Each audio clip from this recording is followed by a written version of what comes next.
2016. Republican Congressman and Senate candidate Jim Renacci telling the GOP voters the stakes are high. Anytime you're going to have a special election, you always want to make sure that you continue to keep this seat in Republican hands, which I believe it will. We don't want to go backwards. We don't want the policies of the Democrats to cut. We've already cut taxes. We've got Ohio growing 4.1% growth, just like the president said on Saturday. We don't want to turn back and have a Democrat take this seat. Ohio's happy with the direction we're going right now. Let's bring in our power panel. Brad Gersman is Democratic strategist and attorney. Alexandria Smith is executive director of the America Rising PAC.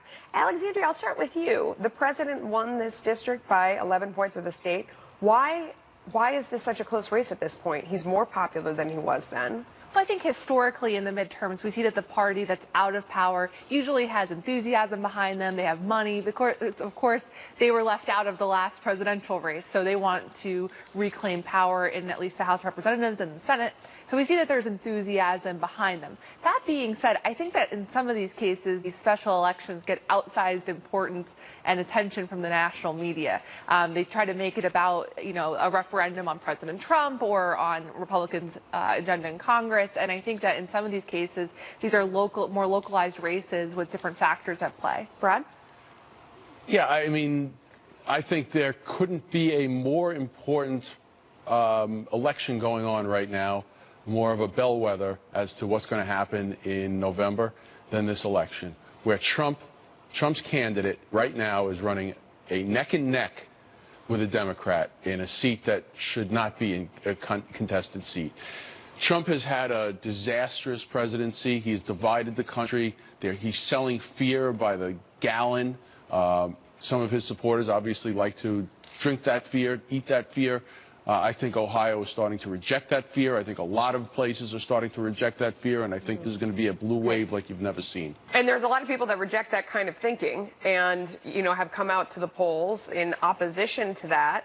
At the same time, this race is really tight. The candidates seem to be fighting for the middle, and though he says it's Trump's candidate, the president, there's word that he just showed up at the rally, wasn't really invited necessarily. The candidate didn't invite the president out to campaign, to be clear. Is he really President Trump's candidate? Well, look, I think that there's unity on the Republican side in this case because you have both President Trump and John Kasich, the governor of Ohio, endorsing the Republican candidate in this case. So there is unity on the Democratic side, or on the Republican side. On the Democratic side, however, keep in mind that this candidate, Danny O'Connor, is not representative of Democrats who are running across the country or who have the enthusiasm behind them within the Democratic Party right now. Think about the Democratic Socialist wing of the party. This is a candidate that's trying to follow in the Connor Lamb model from Pennsylvania, trying not to take a position desperately on these But that could be very effective, right? I mean, being moderate on the Democratic side, that's been a winning formula in other districts. It seems to be working here. All politics is local. That district would require a moderate Democrat. No question about it. I think that's a good strategy. And as far as Trump's candidate is concerned, you touch it, you own it in this business. And Trump came out there and touched it. Now, if Balderson loses, what's Trump going to say? He's a loser. That's why he lost. I didn't even like the guy. I was forced to go out there. I barely had anything into it. But long and short is, I bet he'd say nothing. He would just move on to the next thing. Oh, yeah, he does that well. You know what? The truth is that Trump won this by double digits. The Republican must win in here. Otherwise, it's a black eye for the president. It's interesting. You talk about Kasich endorsing him. Kasich not totally endorsing him. I mean, you really listen to, technically he did, but he sits there and says, wow, he should be way ahead, and he's not. Maybe that's the president. He's obviously very conflicted because of his own opposition to President Trump. I wonder, does that hurt the candidate, or is he kind of threading the needle and there's something for every Republican in there? I mean, this is a district that's right outside of Columbus, so you have the suburban sort of districts that are more moderate, then you have, or the suburban part of the district that's more moderate, then you have the rural side of the district, which went more heavily for President Trump. So I think that in both of these figures endorsing the Republican candidate, you see the wings coming together. For Danny O'Connor, though, he's really caught up in the current leadership fight in the Democratic Party. He said numerous times in public on various campaign commercials that he wasn't going to support Nancy Pelosi as Speaker. Yeah. He went to Washington for one day and said that he would support he would support the Democrats' leader in Congress, even if that was Nancy Pelosi. I'll give you the last word. You said it's a bellwether, and you said all politics are local. Those things conflict with each other. Which one is it, my friend? My goodness, it's all the above and then some, okay? All right. Here's Francis in today for Harris on Outnumbered Overtime. I hope you'll join me at 4 p.m. Eastern on the Fox Business Network with my partner, David Asman. We'll bring you the close of the market. In the meantime, the Daily Briefing starts right now. Fox News alert on high drama at the Paul Manafort trial, where we could soon hear from a star witness for the prosecution. Hello, everyone. I'm Dana Perino, and this is the Daily Briefing.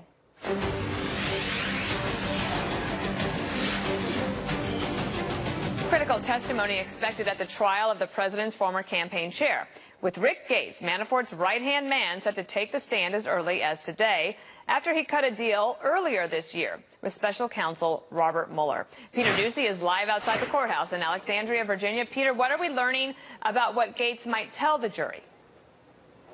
Dana, we're learning a lot more about how he allegedly helped fudge some financial documents to lower Paul Manafort's overall tax bill. One of Manafort's former accountants named Cindy Laporta delivered some damaging testimony saying she was, quote, disturbed by what she believed to be false information on the Manafort tax returns that she did submit anyway, and that Rick Gates once sent her a Microsoft Word document that she knew right away was probably fake, but she used it anyway to convince a bank that $1.5 million loan in Manafort's account had actually been forgiven.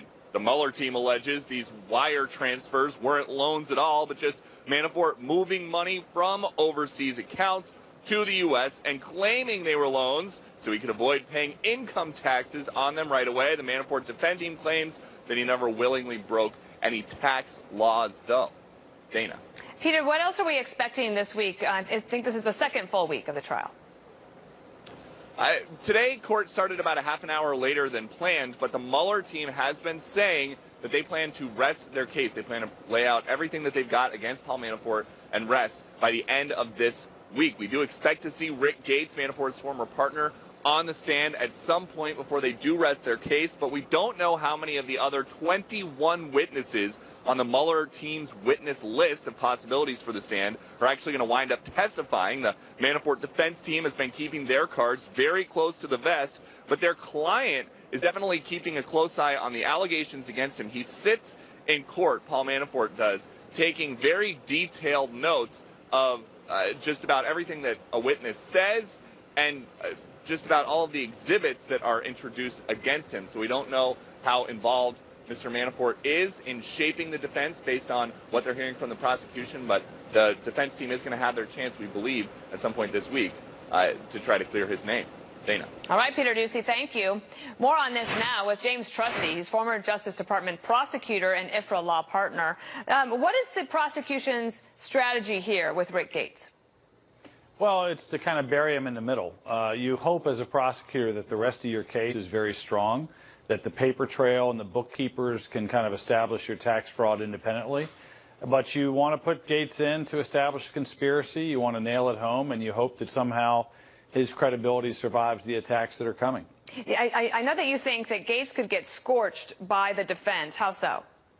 Well, I mean, look, any cooperating defendant has some built-in cross-examination that comes with that. They're going to basically say you're out to save your own skin, that you've essentially betrayed your friend and confidant and partner by joining Team America and going after him.